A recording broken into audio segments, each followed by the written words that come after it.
MMA locker room here, and we're about to see which fights are going to finish and which fights are going to go the distance. UFC Nashville, I got you guys covered. All about the overs and the unders, okay? We're going to see what's the 2.5 round set at and how we're going to bet these fights. And, you know, in between, always, of course, I'm going to let you guys know which way I'm leaning for the fighter to win. So stay tuned. Now, if you guys want my exclusive picks, anything like that, you know what you need to do. Just hit me up on the premium pick tab, man. Got a lot of stuff going on for you guys out there, not just MMA related, but that's where you guys can get it. And if you guys are watching this video from me, smash the like button and smash the comments and let me know what you guys thought about UFC 317, man. Latoporia, I knew it, man. Alexander Pantoja, of course, man. Joshua Van, man, he came through. Peyton Talbot as a dog, But yeah, man, so those were some of the good spots that we got on. Some of the bad dogs that we didn't get. We didn't get with Jack and Ranson. Nah, just didn't. All right, man. No. Now, this week, it's a lot of big favorites on the card. So how to play these fights? You got to play them in specific props, sometimes. And hey, man, there's always ways to get paid. So let's go ahead and get started on the first one today. Fatima Kline, big favorite. What? Minus 1,300 taking on Melissa Martinez. Why? Only got 3 fights in the UFC. Both these girls got identical records, 1-1. But the over is set at 2.5 rounds and it's a minus 135. The under is set at 2.5 rounds and it's a plus 105. You already know with women fights, they always like the overs, right? In this one, I do see the path to victory for the big favorite to get it done. She has a good submission partner that she trains with, Erin Blanchfield. She was able to get that job done in her last fight out. She took a tough fight out against a Jasmine Jurdavicius in a different weight class. Don't hold that against her. I like Fatima Kline a lot. Been watching this girl since CFFC. And this is a spot where I think she can maybe get it done inside the distance. So I'm going to go ahead and take a shot on that under at plus money on here. Give me this one not going the distance. Next fight taking place. We got a big favorite on the card again. Shout out to Mike Davis. I was able to get an interview with him, and he's fighting this week on UFC Nashville. He's a minus 900 on the books out there, up to 1,000 on some. Okay, if you guys want to see the interview, just type it in on YouTube. MMA Locker Room interviews Mike Davis. You can catch it out there on YouTube. This is the thing. The over and the under is set at minus 180 for the under. Plus money on the over 2.5. I like the under in this one, man. I ain't even gonna hold your tongue too much. And yeah, man, Mike Davis says he feel like he's back, back to feeling dangerous again, taking this fight on short notice. And his last fight out against Farisian, he was dealing with some injuries that happened a little bit before the fight prior, so he had to use the jiu-jitsu. So a lot of people was wondering why he pulled guard and stuff like that. But in this fight, I think he could even get it done on the feet as well, using the grappling. So give me Mike Davis to win inside the distance in this one. All right, man, next fight taking place. This is one to where I was kind of back and forth on, man. This one was actually almost going to be part of the People's Parlay, but I went with the other leg. So for you guys watching this video, check out the other video. I gave you guys a 2-leg parlay for this card to get you guys paid. Kennedy Nzechukwu, he's taking on Valter Walker. Kennedy Nzechukwu sitting around a minus 205 on the books. Money's been coming in on Valter Walker. Valter Walker's 2-0 in his last couple of fights. He's been able to win by heel hook. He's been kind of like, it's dangerous when you're betting against a fighter like that, just because for one, if that's his path to victory, and if you're fighting a fighter that's not technically sound and I can defend those at all time, it can happen again. But I can't take that chance on him in this one, man, because that's his only path to victory. Kennedy Nzechukwu trains with the better fighters. At this division, he's kind of filling out as well. I like Kennedy Nzechukwu to get it done in here. The over 2.5 is at a minus 105, and that under 2.5 is minus 125. I'm looking at the fight not going the distance for sure.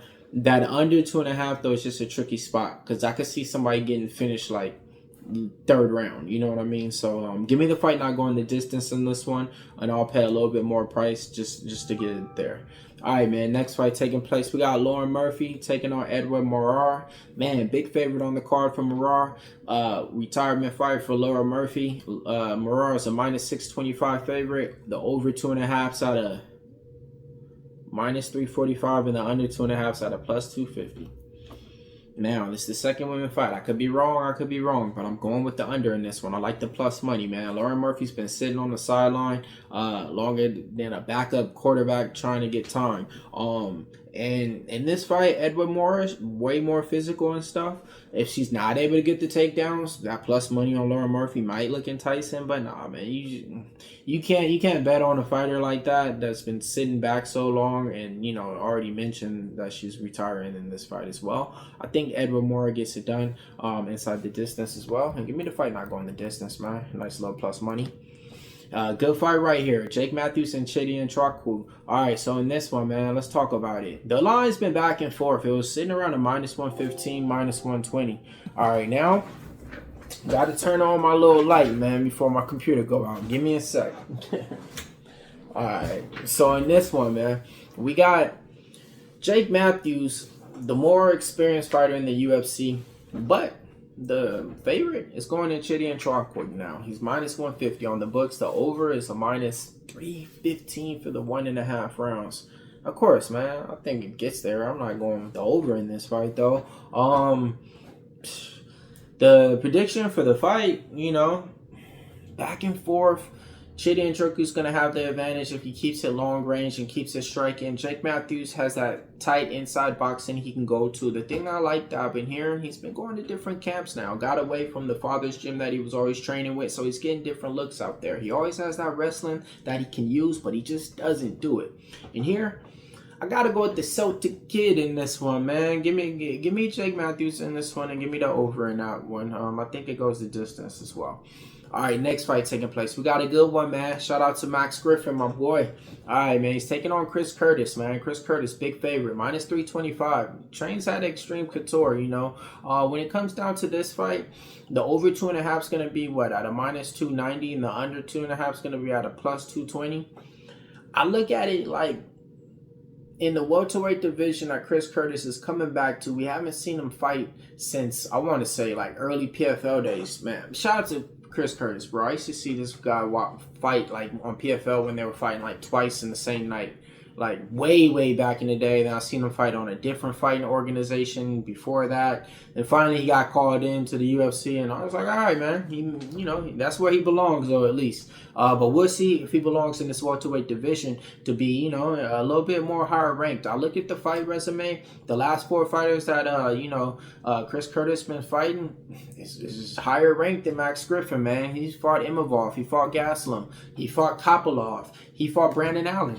I mean, you know, Michael Griffin just fought Chiesa just recently, you know, and it didn't come out there and put his best foot forward. And here, I think that line's off, though, man. I do.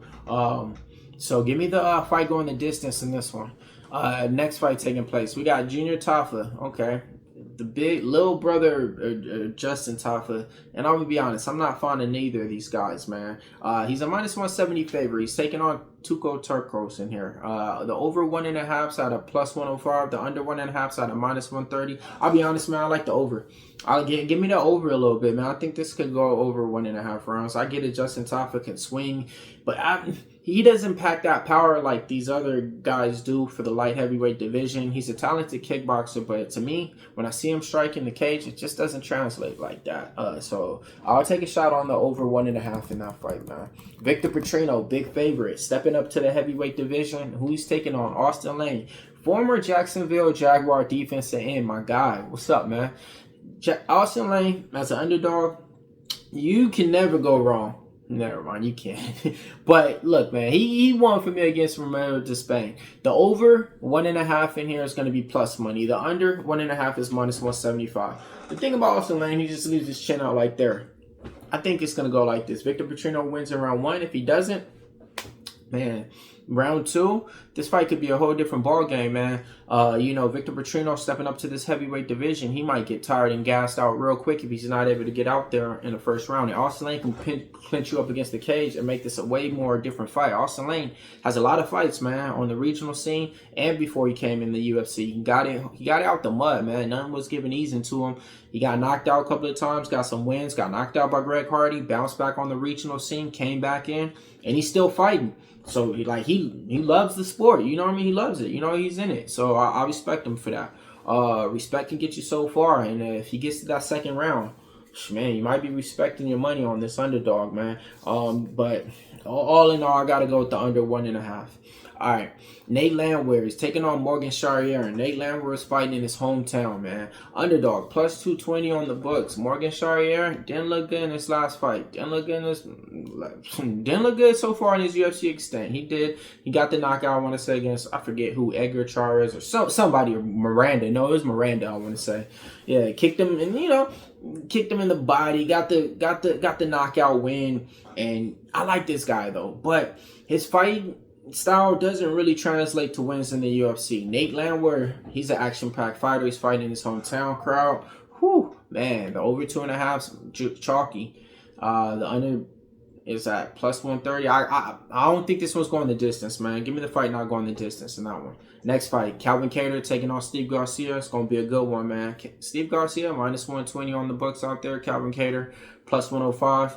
It's going to be an action-packed fight. They know that. But the over 1.5 is chalky. Minus 160. I think this one's not going the distance. Both these guys, nope.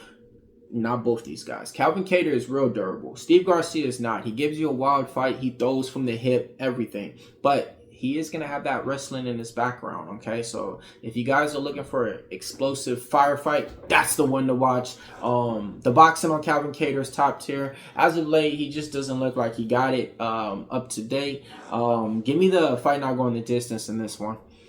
Co-main event time. Before we do that, smash the like button for me, man. I'm running through all the fights and giving you my predictions. I don't know if these fights are going to finish or go the distance, the overs and the unders with the best numbers, and letting y'all know who's going to win these fights, man. What more you want for us? Smash the like, man. It's free for us, all right? Thanks. Helps out a lot for the algorithm. All right, man. Co-main event time. Stephen Wonderboy Thompson taking on Gabriel Bonfim. Gabriel Bonfim's up to the minus 425 on the books now. Stephen Thompson plus 330. The over 2.5 at a minus 1.5. The under 2.5 at a minus 125. See, I can see Gabriel Bonfim winning if he just gets Stephen Thompson down like once or twice and just winning on those times that he has him down and by submission, right? 4 submissions for Gabriel Bonfim. He was part of the People's Parlay. Stephen Wonderboy Thompson, got to give him his credit. When he came into the game, he was hard for people to figure out and everything. He has that karate type of style, taekwondo, whatever, but really not taekwondo, that karate type of style that he really uses. But he always struggled with anybody that can take him down and stuff. When it comes to the strikes, actually Gabriel Bonfim is outlanding them, and when it comes down to who's the better fighter right now in their career, it's Gabriel Bonfim, man. I'm taking him to get it done, and I don't think this one's going the distance. Next fight, big one, big heavyweights. Last one, man. Let me know who you guys, what's your guys' best Derrick Lewis fight? Everybody knows Derrick Lewis for my fights, man. But he's a fan favorite, right? Has that knockout punch power, and he's taking on Tallison Teixeira. Big underdog for Derrick Lewis. You guys betting on him? He's a plus 215 underdog. I'm not. No, discredited that now. All right, man. The under 1.5 side of minus 230. Teixeira, the big step up for him, though. I'm gonna be honest with you, man. Derrick Lewis, this is a fight that he should win and could win easily, man. It's a 50-50 fight in my eyes. It's just, why am I not betting on him? I'm sorry, folks. I never really bet on Derrick Lewis. I always bet against him. And not every single fight that he fights, but in my right spots, I do. You know what I mean? And yeah, I just keep it like that. And here, I like the fight not going the distance. F it. Give me the under 1.5 in here. I think the big skyscraper Tallison Teixeira is going to be the way taller fighter, longer reach, more technical sound as well. I think he wins by KO and gets it done. All right, man. I just went over the whole card for you guys. Check out the other video I dropped for the People's Parlay. I gave you guys a 2-leg parlay video as well. UFC Nashville. You're here with MMA Locker Room, man. We're trying to get this cash in here, all right? So check it out. Hit the like and subscribe. Get my premium pick tab so you can guys be in tune with me, man. Week in and week out. And hey, man, get the weekly too. And it's the best time to do it is right now on Thursday, because you'll get my 3-day pass, including everything from today, Friday, to UFC on Saturday. Let's go ahead and get you paid out there, Tony Picks.